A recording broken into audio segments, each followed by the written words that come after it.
En esta unidad vamos a observar la forma como se crean oraciones utilizando el pasado simple.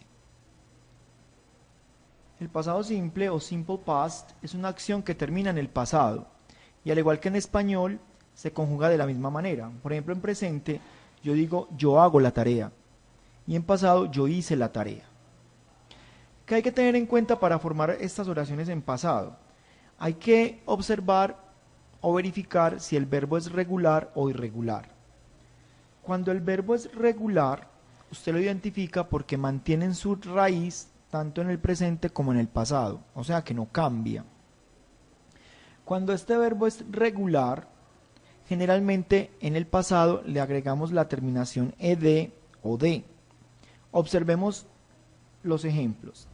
Open es un verbo regular, le agregamos la terminación ed. Closed, le agregamos la terminación ed. Si el verbo regular termina en y precedida de consonante, le cambiamos esta y y le agregamos la ied. Por ejemplo, study. Observe que cambiamos la y colocamos la i latina y la terminación ed. Studied. Cuando la última sílaba del verbo termina en vocal en medio de dos consonantes, se duplica la última consonante y se agrega ed. Un ejemplo muy particular es stop. Observe que la última sílaba hay una O en medio de dos consonantes. Entonces duplico la última consonante y le agrego el ed. Stop it.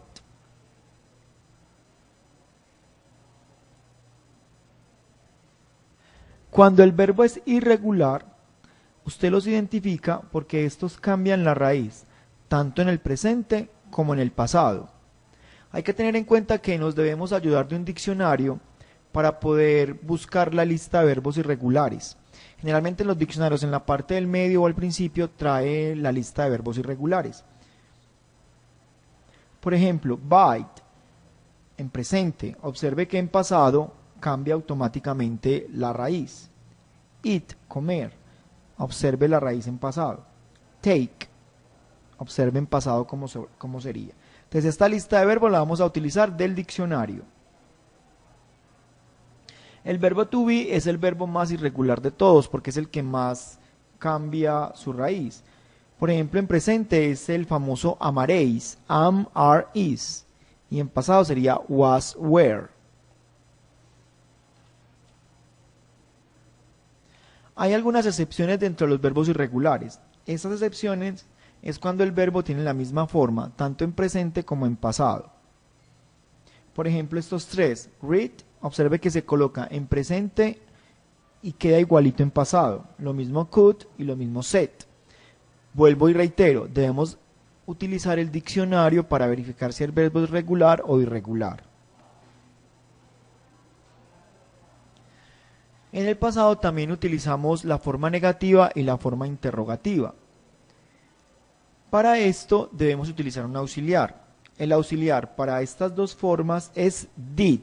Se utiliza para todos los tiempos, para todos los sujetos.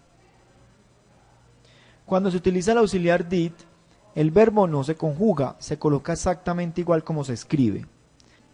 Vamos a ver ahora unos ejemplos. Observemos la forma afirmativa. La oración es I studied at CESDE. Yo estudié en CESDE. Recuerda que el verbo study es un verbo regular. Cambiamos la y por i latina y le agregamos la terminación ed. Para la forma negativa vamos a utilizar el auxiliar did negado. Y el verbo se coloca exactamente igual como se escribe. I didn't study at CESDE. Yo no estudié en CESDE. Y la forma interrogativa tiene la misma estructura que venimos trabajando. Primero va el auxiliar, en este caso did, el sujeto, el verbo y el complemento. Did you study at CESDE? Observe que el verbo se coloca tal y como se escribe porque va acompañado del auxiliar did. She finished school last year. Ella terminó la escuela el año pasado. Nuevamente nos encontramos con un verbo regular. Le agregamos la terminación ed. Negativa, she didn't finish school last year. Utilizamos el auxiliar did negado y el verbo se coloca tal y como se escribe. Y en la interrogativa sería Did she study school last year? Ella terminó la escuela el año pasado. Nuevamente el verbo se coloca tal y como se escribe porque va acompañado del auxiliar did. Ahora con un verbo irregular, observemos. Afirmativo. He sung in the concert. Él cantó en el concierto. Ahí colocamos el verbo en pasado. Recuerde que para eso utilizamos el diccionario para saber cómo se coloca en pasado el verbo cantar.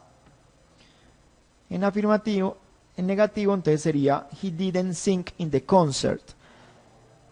Observe que colocamos el auxiliar negado y el verbo tal y como se escribe, en la forma presente. Interrogativa, did he sing in the concert? Él cantó en el concierto. Es bien importante que tengamos en cuenta las estructuras de las oraciones. Recuerde, afirmativa, sujeto, verbo y complemento. Negativa, sujeto, auxiliar negado, verbo y complemento. En interrogativa, auxiliar, sujeto, verbo y complemento.